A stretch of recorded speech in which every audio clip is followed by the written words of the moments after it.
Morning. Good morning. How are you this morning? Good. How are you doing? September 28th, I think it is, 2011. Is that right? Correct date? I think so. It's Wednesday, actually. Good. And looking forward to hearing all about you.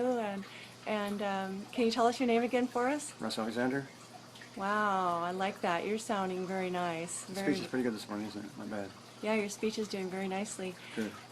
And so, Russ, just to give us a little synopsis, a little story, tell us a little bit more about when you were first coming about with understanding that you're having Parkinson's. I think it was about 4 years ago. And I was walking on Bob Island with my friends, and I noticed my walk was getting funny, my body shape was getting funny. So I thought maybe it was a motorcycle injury I had years ago, and I went to the doctor and they x-rayed me and all that kind of stuff, and there's nothing wrong there. So finally I got diagnosed with Parkinson's disease after being checked out many times. It was 2006, 2007, I think. And how has it affected your life? Can you give us the Reader's Digest version? Well, basically, it makes so I can't work anymore. If you can't walk, can't talk, you can't even write your name, what can you do for a living? You know, and I thought I could do network marketing, MLM, for a living. I could do that for a living, maybe. So that's the only thing I could do. So I think I'm going to work on MLM as much as I can. And now you were very successful in real estate. Can you tell us a little bit about that? I was MLS Salesman of the Year 2 times by Board of Realtors, which is the highest #1 agent in sales. That was the 70s, so I had a lot of energy, a lot of I guess energy is a good word, yeah, in the 70s. Good. And I had my own real estate office when I had 42 people working for me. I was very successful in real estate at the time, but you know, all the money's gone now, unfortunately, over a period of time, and now I'm scrambling around here at this stage of life. And tell us a little bit about where all that money went. And did you have cars or different possessions? I had a car. I had a lot of cars. I didn't lose money on the cars. I lost money in real estate, ironically. I would invest money in real estate, and if I had all the money I earned and kept in the bank, I'd be in good shape. I invested it in real estate and lost a lot of money when the market went down, that sort of thing. I went through two recessions and lost a lot of money during those times. My down payment disappeared when the economy went bad. It happened to a lot of people. I don't feel bad. It just happened to a lot of people. It's not just me. And tell me about your medical condition and how that affected you financially as well. Well, not being able to work, you can imagine, if tomorrow you have no income, zero income, what could you do for a living, and how would you live? It's very difficult. I'm living on disability now, and my disability is very limited, and it's very difficult to make it every month. It's real tough now. What type of disability are you on? Is it permanent or not permanent? It's permanent, yeah, it's permanent. Permanent disability. And tell us a little bit about your operation that you had. I had a deep brain surgery, and the results of it are not that great. I don't think I really gained that much from it. $80,000 operation I had 3 years ago. But was it, what was the purpose of the operation? It's eliminate dyskinesia, which I still have a little bit of it now, and eliminate the trembling, and to make my walk and talk better. It basically made my speech worse, and my walk is not affected at all, but it did help with the dyskinesia and did help with the trembling. So did it help you with the trembling and the shaking? Yes. Okay, so that was that, but how about the walking at the time? How was that for you? It's about the same as it was. So can you describe what that's like, the type of walking you were doing? I have freezing, which means that I just freeze, and when I'm walking along, all of a sudden just like somebody turns the key off.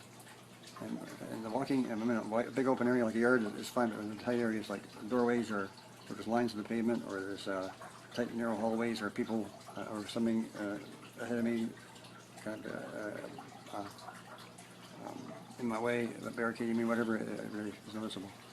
So you had this operation, and this is a pack that you have right here? Yes, right here. Yeah. And it's a battery pack. It goes up, simulates the brain. And so it gives a message to the brain to stop the tremoring and the shaking, and that was successful. That part of it was successful. Yes. Well, good. Now, I know that you've been on ASEA for a while. How many weeks have you been drinking ASEA? About 3 weeks now. About 3 weeks.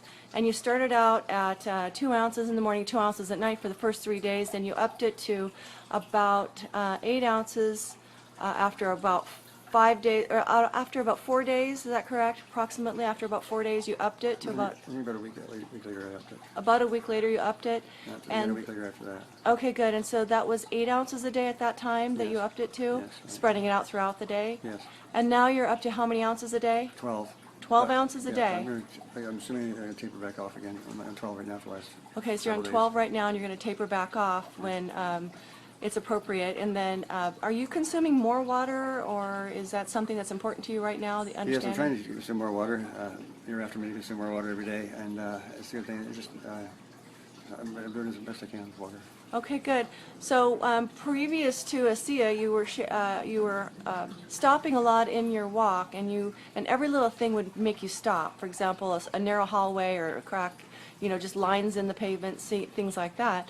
And so now what I'd like you to do for us is let us know what is this mechanism that keeps you from shaking, that has been recently turned off. Is that correct? Yeah, I turned it off to see the effect it would have, and it really hasn't had much of an effect. Actually, my speech is better, my walking's actually gotten better since I shut it off. So now wait a minute. This is something that keeps you from tremoring and shaking, and when you turn it off, it makes your body goes back to tremoring and shaking when you turn it off normally? Normally, yes.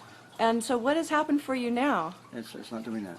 What's not, your body's not what? There's definitely an effect. The disease definitely has an effect on me. You're saying that you're not tremoring and shaking? Is No, that my understanding? Let me take a look at your hands.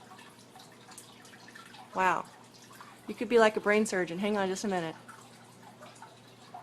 Look at that. And this mechanism has been shut off for how many days now? 4 or 5 days now. 4 or 5 days now, and been on ASEA for how many weeks? About 3 weeks. About 3 weeks. Wonderful. Russ, I would like you to show us your walk right now. Would you be able to walk and go down a narrow hallway for us, Yes. even go to the front door? Do my best. And normally, Russ, don't you walk with a cane normally? Where's my cane? There's back there. You want to follow me? I'll follow you.